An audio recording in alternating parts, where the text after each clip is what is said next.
Olá, aqui é o pastor José Carlos Carvalho. Estamos juntos mais uma vez para comentar a próxima lição que será ministrada no próximo domingo, dia 20 de fevereiro de 2022, a lição 8, que tem como título A Lei e os Evangelhos Revelam Jesus. E sempre no início eu peço a colaboração de vocês, para que vocês acessem meu canal do YouTube. Vá lá, assista essa aula, dê sua curtida, faça o seu comentário, veja se você é inscrito, se não for, inscreva-se, ative o sininho para receber as nossas notificações. Além das aulas, nós temos curso bíblico online, palestras, culto e também o nosso carro-chefe, que são os devocionais matinais, que são postados todos os dias. E eu conto com a participação de você. Se você precisar entrar em contato comigo, tem aqui o número do meu WhatsApp e acompanhe nós pelo canal do YouTube. Se você quiser abençoar nosso ministério, está aqui o meu Pix, meu CPF e nós seremos muito gratos para a sua vida. Então, sem delongas, vamos para o comentário da lição número 8. A lei e os evangelhos revelam Jesus. Né? Então, vamos trabalhar um pouquinho essa lição que vai ser ministrada no próximo domingo. Como sempre, a minha oração é que o Espírito Santo use cada um de vocês, professores, com muito dinamismo, unção e sabedoria. O nosso texto áureo encontra-se em Deuteronômio capítulo 6, versículo 4, que diz: Ouve, Israel, o Senhor nosso Deus é o único Senhor. E a nossa verdade prática: a lei não salva, mas em compensação esboça o plano da redenção em Cristo confirmado nos evangelhos. Então nós veremos que todo o Antigo Testamento, não apenas a lei, mas os profetas, apontam para a vinda de Jesus, para a salvação da humanidade. Então está esboçando esse plano da redenção que é confirmado, que é concretizado através do ministério de Jesus nos evangelhos. Já no Novo Testamento, certo? Os objetivos da lição. O primeiro objetivo é apontar que a lei era transitória, ou certo, ela teve seu período de transição, não era definitivo. Mas em compensação, embora fosse transitória, esboçava o plano da redenção em Cristo. É o que a gente vai trabalhar no tópico 1. Já no tópico 2, nós vamos trabalhar mostrando que a lei, vamos afirmar que os evangelhos são as boas novas do reino de Deus e da salvação de Jesus Cristo. E no terceiro tópico vamos enfatizar e ressaltar que a lei não salva, mas a obediência ao evangelho transforma as vidas, correto? A nossa motivação para a aula é que princípios e valores norteiam a lei do Antigo Testamento são os mesmos que estão presentes nos evangelhos. Ambos, tanto o Antigo quanto os evangelhos, se concentram em Jesus e revelam o Filho de Deus. Eu sempre costumo dizer que a mensagem central do Antigo Testamento é Jesus virá. E a mensagem central do Novo Testamento é Jesus já veio e voltará. Então, Jesus é o centro da Bíblia, tanto do Antigo quanto do Novo Testamento. E aqui uma sugestão de métodos trazido aí na revista, da CPD. Antes de iniciar a lição, faz-se necessário recordar a lição 4. Lição essa que diz respeito à estrutura da Bíblia. Rememore a composição do Pentateuco, os 5 primeiros livros e também do Evangelho. Mostre o quanto é importante possuir uma visão global, ou seja, a visão da estrutura da Bíblia, e ao mesmo tempo uma visão específica, lei e evangelho. Tudo isso a respeito da palavra de Deus, correto? E a palavra-chave dessa lição é revelar. Então, tanto o Antigo Testamento, no caso, a lei, e os evangelhos revelam a pessoa de Cristo, revelam o plano da salvação traçado por Deus, concretizado na pessoa de Jesus. Na nossa introdução, então veremos que a lei traz um esboço contendo o plano da redenção em Cristo. Plano esse e esboço esse que foi confirmado pelos evangelhos. Por isso que o Pentateuco e os evangelhos têm uma relação profunda na revelação da pessoa de Jesus Cristo. Quando o cristão lê o Antigo Testamento, ele tem o Novo Testamento como base principal, certo? Principalmente nos evangelhos, para compreender a lei. Por isso, compreendemos que toda a Bíblia tem como tema principal a pessoa bendita de Jesus Cristo. Como eu disse, né? O tema principal do Antigo Testamento é Jesus virá, e o tema principal do Novo Testamento é Jesus já veio e voltará. A lei e os evangelhos pertencem respectivamente ao Antigo Testamento, no caso a lei, e ao Novo Testamento, no caso os evangelhos. Todos eles, os 4 evangelhos e os livros da lei, o Pentateuco, são 5, né?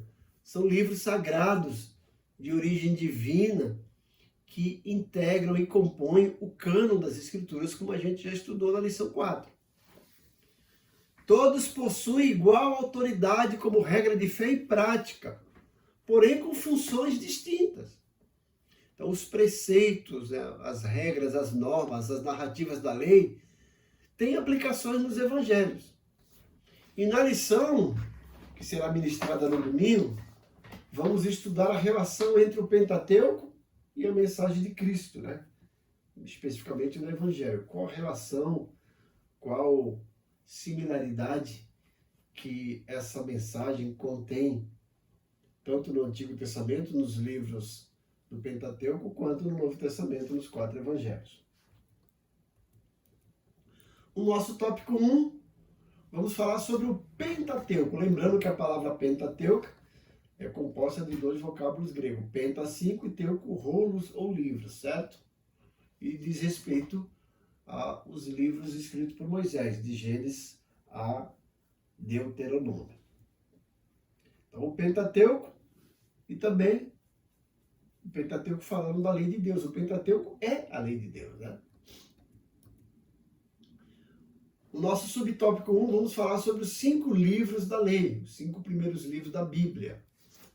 Então, a palavra Pentateuco, como eu já disse, é uma palavra derivada de 2 termos gregos, penta e teukos, que significa 5 volumes, né, ou 5 rolos. E trata-se do conjunto formado pelos 5 primeiros livros do Antigo Testamento: Gênesis, Êxodo, Levítico, Números e Deuteronômio. Lembrando que esses 5 primeiros livros, que são chamados Lei ou Pentateuco, também chamado pelos judeus de Torá, eles compõem aí o que a gente chama de Pentateuco ou Lei. No texto hebraico, e pelos judeus ainda hoje, esses 5 volumes são denominados de Torá, com o sentido de instrução, ensino e direção. Então, a lei de Deus vai trazer tanto instrução, quanto ensino, quanto direção. A totalidade do Pentateuco é identificada nas páginas da Bíblia Sagrada. A Bíblia chama de lei, lá em Êxodo 24:12, confirmado em Mateus 5:17. Também é chamado de lei do Moisés, em Josué 8:31 e 32, e confirmado em Atos 13:39. Também é chamado de lei de Deus, em Neemias 8:8 e Romanos 7:22. E também chamado de a lei do Senhor, Neemias 10:29, confirmado em Lucas 2:22 e 23. Então, esses 5 primeiros livros da lei, que são chamados de Pentateuco: Gênesis, Êxodo, Levítico, Números e Deuteronômio. 5 livros que foram escritos por Moisés, certo? O nosso segundo subtópico, vamos falar sobre a grandeza da lei, da Torá, do Pentateuco. Estuda-se a lei sob 3 aspectos. Por que estudar? E quais são as as nossas motivações, o nosso entusiasmo para estudar a lei, estudar aí o Pentateuco, ou a Torá. Primeiro, sob a perspectiva moral, porque esses livros possuem validade permanente para todos os povos em todas as épocas. Também no que diz respeito sobre aspectos cerimoniais, que tratam da liturgia religiosa dos judeus, o sistema de culto, a maneira de cultuar. E também o aspecto civil, que diz respeito à responsabilidade do israelita como um cidadão. A declaração de fé da Assembleia de Deus ensina que a lei de Moisés é o mais importante código de leis da antiguidade, por sua santidade, por seu caráter espiritual e também por sua autoridade divina. A lei é santa e o mandamento é santo, justo e bom. A lei é espiritual, como diz Romanos 7, 12 e 14. Está aí na página 151 da Declaração de Fé das Assembleias de Deus. Contudo, enfatiza o documento doutrinário que a grandeza da lei vai além de tudo isso, pois nela Deus esboça o plano da redenção humana em Cristo, como reza Paulo em Romanos 10, 14, porque o fim da lei é Cristo para a justiça de todo aquele que crê. A obra de Cristo nos resgatou da maldição da lei e nos deu vida mediante o Evangelho. Então a gente já vê lá em Gênesis 3,15, que é chamado de proto-evangelho, aquele protótipo do evangelho, o primeiro evangelho, né? Já mostrando que Deus enviaria o seu Filho para redimir o homem do pecado e trazer o homem de volta à comunhão com Deus. O nosso subtópico 3, a lei e a fé cristã. Qual o paralelo que a gente pode encontrar na lei, ali confirmada e esboçada no Pentateuco, e a nossa fé cristã nos dias de hoje? Então a Bíblia afirma que a função da lei era uma função transitória, teve o seu tempo. Conforme a gente lê em Hebreus 10, 1, Jeremias também fala a respeito disso. A lei foi dada para revelar o pecado e ao mesmo tempo demonstrar a necessidade da graça de Deus. Gálatas 3,19. Assim a lei serviu de aio para nos conduzir à redenção em Cristo. Gálatas 3,22. A palavra aio, né, vem também de pedagogo, né? Era uma pessoa que conduzia uma criança, que ensinava. Então Paulo faz essa comparação em Gálatas 3,24, que a lei serviu aí de uma espécie de condutor, de mentor. A criança era guiada por esse aio até ela atingir a sua maturidade, depois ela caminhava sozinha. E esse foi o papel da lei, certo? A lei encerrou a humanidade debaixo do pecado, conforme Paulo mostra em Gálatas 3,22. Dessa forma, ninguém pode ser salvo pelas obras da lei. Gálatas 2,16, Efésios 2,8 também fala a respeito disso. Nesse aspecto, a obra de Cristo nos resgatou da maldição da lei. Gálatas 3,13. E ao mesmo tempo nos deu vida mediante o Evangelho, como Paulo diz em 2 Timóteo 1,10. Cristo, o único sem pecado, cumpriu toda a lei e inaugurou o que nós chamamos de dispensação da graça. Efésios 3,2 e Hebreus 4,15. Agora nós estamos livres da lei e vivemos debaixo da graça divina, conforme Paulo ensina em Romanos 6,14. E toda aquela pessoa que permanece em Cristo não vive pecando, como diz o apóstolo João na sua primeira epístola, capítulo 3, versículo 6. A sinopse do tópico 1. A lei esboça o plano da redenção em Cristo. Pelos méritos da cruz de Cristo, fomos resgatados da maldição da lei. Por quê? A lei nos salva, só mostra que o homem é incapaz de ser salvo. Mostra que o homem é condenado pelo seu pecado. E a graça veio nos trazer a redenção dessa condenação por meio de Cristo Jesus. nosso auxílio teológico, no Guia Básico para a Interpretação da Bíblia, um material editado pela Casa Publicadora das Assembleias de Deus, lá no tema Leis e Mandamentos, diz o seguinte: na Bíblia, uma grande seção, de Gênesis a Deuteronômio, os 5 primeiros livros, é chamada de lei. A lei pode também se referir ao Antigo Testamento como um todo, conforme João 10:34, 12:34, 15:25, e também a primeira epístola do apóstolo Paulo aos Coríntios, capítulo 14:21. Então, tudo isso refere-se à lei, mas indica outra parte do Antigo Testamento. Porém, normalmente, a lei é associada com Êxodo 20 a Deuteronômio 33. É ali que contém as leis e os mandamentos. E dentro dessa seção, não encontramos outros materiais senão leis. Todavia, visto que há mais de 600 mandamentos e leis encontrados em Gênesis a Deuteronômio, esses 5 livros normalmente são denominados de a lei, ou a Torá, ou o Pentateuco, né? Gênesis, por sua vez, não contém nenhum material sobre a lei, mas faz parte da lei, porque serve como uma introdução ao livro de Êxodo a Deuteronômio. E porque também é aceito que Moisés escreveu todos esses 5 livros. De fato, porém, a maioria desses 5 livros, chamados de Pentateuco, consiste em narrativas, mas está cheio de leis, preceitos, normas, né, e condutas. Esse é o nosso auxílio teológico. O nosso subtópico, nosso tópico 2, vamos falar sobre os evangelhos e a mensagem de Cristo. Depois de tratar sobre o Pentateuco, a lei, vamos agora tratar sobre os evangelhos e a mensagem de Cristo nesse tópico 2. O nosso primeiro subtópico, o conceito de evangelho. O que é o evangelho? O que a gente entende por evangelho? Então, o termo evangelho tem sua origem no grego evangelion, que tem o significado de boas novas, e refere-se à mensagem do reino de Deus e da salvação por meio de Cristo, conforme a gente lê em Atos 15:7 e Atos 20:24.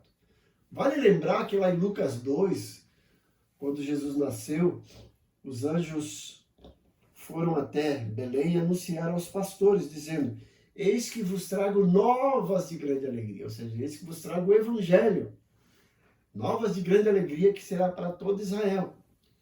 É que hoje na cidade de Davi vos nasceu o Salvador, que é Cristo o Senhor. Então isso é evangelho. Os autores dos evangelhos são chamados de evangelistas, porque escreveram evangelhos, e que significa portadores de boas novas. Os 3 primeiros evangelhos, Mateus, Marcos e Lucas, são chamados de sinóticos. A palavra sinótica é composta de 2 vocábulos: sim, que é juntos, e ótico, que é ótica. Então, esses 3 primeiros dão uma visão panorâmica, uma visão em conjunto de Jesus. Então, eles são semelhantes entre si. Esses 3 evangelhos sinóticos registram especificamente o ministério de Jesus na Galileia. Já o 4º evangelho, o evangelho de João, é chamado de evangelho suplementar. Ele tem peculiaridades próprias e enfatiza o ministério de Cristo na Judéia. Convém ressaltar que o evangelho de João, 95% do material é exclusivo dele. Você vai ver que João tem ali 7 milagres registrados. E desses 7 milagres, apenas um é registrado nos outros evangelhos, que é o milagre da multiplicação dos pães. Os outros milagres são específicos de João. Então, ressalta-se que, embora retratada de modo distinto, a mensagem do evangelho é uma mensagem única, conforme Gálatas 1:18, né? Então, por que nós temos 4 evangelhos? Na realidade, alguém já disse que é um evangelho contado por 4 pessoas diferentes. O evangelho em 4 perspectivas. Então, Mateus escreveu o seu evangelho querendo alcançar o povo judeu. Marcos escreveu o seu evangelho querendo alcançar o povo romano. Lucas escreveu o seu evangelho querendo alcançar o povo grego. E João escreveu o seu evangelho querendo alcançar a igreja, os cristãos. Então, cada um deles tem essa ênfase voltada para o seu público particular. Por isso, são 4 evangelhos. O nosso subtópico 2, a mensagem do reino de Deus. Então, essa mensagem é contida nos 4 livros, os 4 primeiros livros do Novo Testamento, que são chamados de evangelhos ou escritos biográficos. Em Mateus, por exemplo, o Senhor Jesus, após o batismo nas águas e sua vitória na tentação do deserto, conforme Mateus 3,16 e 4,11, passou a pregar a chegada do reino dos céus, Mateus 4,17. Nos outros sinóticos, Marcos e Lucas, a pregação do reino também aparece como tema central da mensagem de Cristo, Marcos 1,15 e Lucas 4,43. E João enfatiza que o reino divino não é desse mundo, João 18,36. Os evangelhos, por sua vez, indicam que as profecias messiânicas se cumpriram em Cristo, Lucas 4,18 a 21. E principalmente Mateus, gente. Mateus a gente vai ver muitos textos mostrando o cumprimento das escrituras do Antigo Testamento. Então, nesses evangelhos e nessas profecias, Jesus é apresentado como filho de Davi, o filho de Deus, na genealogia de Mateus 1:1 e na introdução de Marcos capítulo 1, versículo 1 também.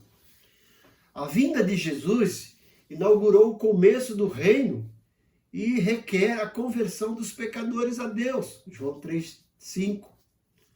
O reino aponta para a soberania de Deus sobre todas as coisas, no presente e no futuro, conforme Lucas 17:21 e Lucas 1:33.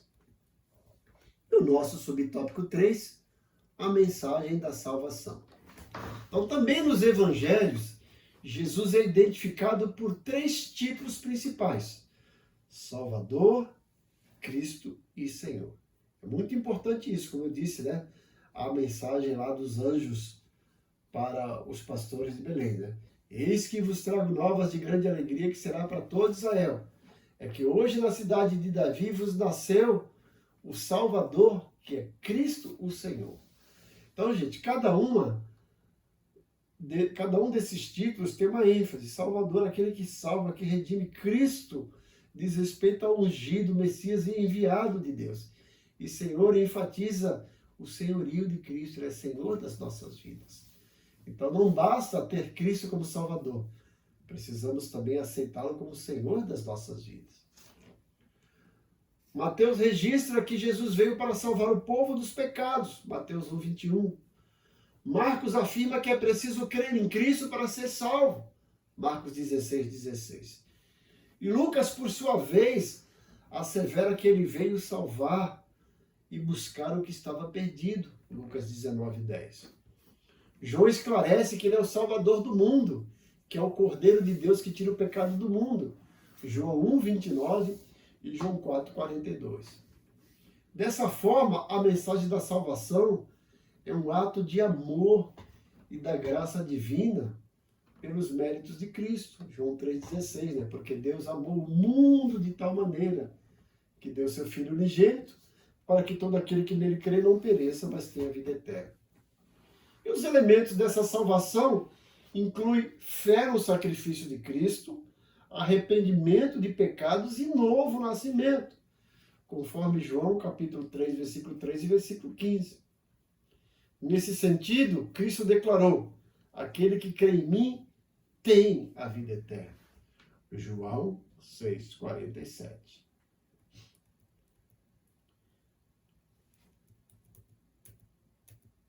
A sinopse do tópico 2.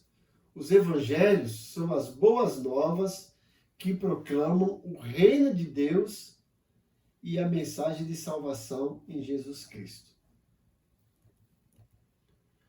O nosso auxílio de educação cristã, que é uma matéria lá do livro Lendo a Bíblia para a Vida, seu guia para entender e viver a palavra de Deus, mais uma publicação da Casa Publicadora das Assembleias de Deus.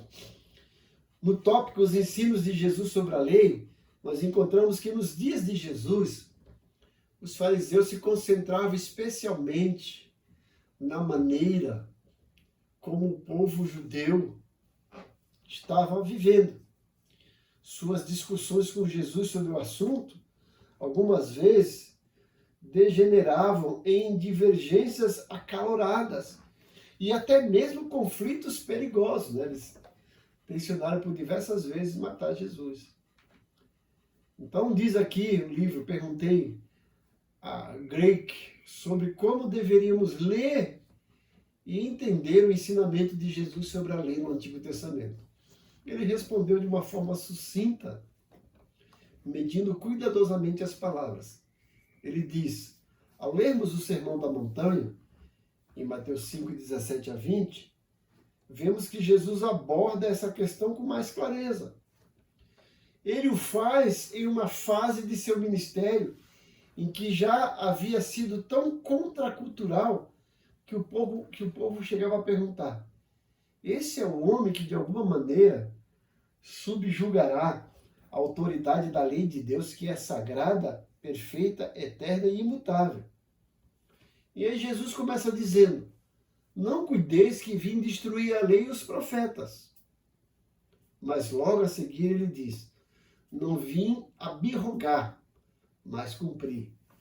Note que ele não usa as palavras que seriam o oposto natural de abirrogar, como preservar sem mudar. Então esse é o nosso auxílio de educação cristã. O nosso tópico 3, uma mensagem transformadora. Nosso subtópico 1, a transformação do caráter. Caráter é definido como uma maneira própria de cada pessoa agir e se expressar. Na lei, também chamada de Decálogo, ou os 10 mandamentos, apresenta as orientações básicas para o modo de viver dos israelitas, conforme Êxodo 20, de 1 a 17. Então a lei tem um padrão de normas e condutas para a nossa vida, para a nossa vivência, para a nossa conduta. Esses princípios também são aplicados no Evangelho, conforme vemos em Marcos 10, 19. Com exceção da guarda do sábado, Mateus 12, do 2 a 4. Contudo, a mera observância de códigos não pode salvar ninguém, conforme Lucas 18, do 18 ao 24. Somente a graça divina é capaz de transformar o caráter humano. Por meio da ação do Espírito Santo e da obediência ao Evangelho, o homem pode compartilhar a natureza do caráter de Deus, Mateus 5, 48. Desse modo, a mensagem do Evangelho de Cristo produz substancial mudança no caráter do cristão. Lucas 19, versículos 8 e 9. O nosso subtópico 2, a restauração da família. Então, na lei, a dissolução do casamento era permitida por qualquer motivo, quando a gente lê lá em Deuteronômio 24, de 1 a 4. E essa concessão acabava banalizando a união conjugal, provocando rupturas na família. Já nos evangelhos, Cristo ensina que o propósito divino para o casamento é a união indissolúvel entre um homem e uma mulher, conforme Gênesis 1, 27, 2, 24 e Mateus 19, do 4 a 5. Esse ensino é enfatizado com as seguintes palavras: o que Deus ajuntou, não separe o homem. Mateus 19, 6. As exceções são justificadas em caso de morte, Romanos 7, 2, infidelidade, Mateus 5, 32, e a deserção do lar pelo descrente, conforme 1 Coríntios 7, 15. E mesmo, preste atenção, e mesmo nas situações de traição e abandono, a mensagem cristã apresenta o perdão e a reconciliação como atitudes preferíveis, conforme Mateus 5, 9, 44, 18, 21 e 22. Então a lei de Deus, a palavra de Deus, tem também o objetivo de restaurar os laços familiares. E o nosso subtópico 3, a regeneração da sociedade. Então, na declaração de fé das Assembleias de Deus, é afirmado que a estrutura dos 10 mandamentos, que fazem parte da lei, diz respeito a Deus e à sociedade, e envolve pensamento, palavras e obras. O Senhor Jesus ensinou que todo o sistema mosaico, ou seja, o sistema da lei de Moisés, e também a lei e os profetas, está resumido em 2 ações: amar ao Senhor e amar ao próximo. Lá em Mateus 22, 37 e 40, Jesus mostra isso. Os evangelhos asseguram que o amor de Deus para com a humanidade é a base da salvação. João 3,16 e João 15,13. E em vista disso, os cristãos receberam a missão de proclamar essa mensagem às nações. Mateus 28,19. Dessa forma, a igreja fiel e guiada pelo Espírito, ao pregar e viver o Evangelho, torna-se, como disse Jesus em Mateus 5, 13 e 14, o sal da terra e a luz do mundo. O sal que dá a ideia de preservar do pecado e a luz que dá a ideia de iluminar e esclarecer e tirar fora as trevas.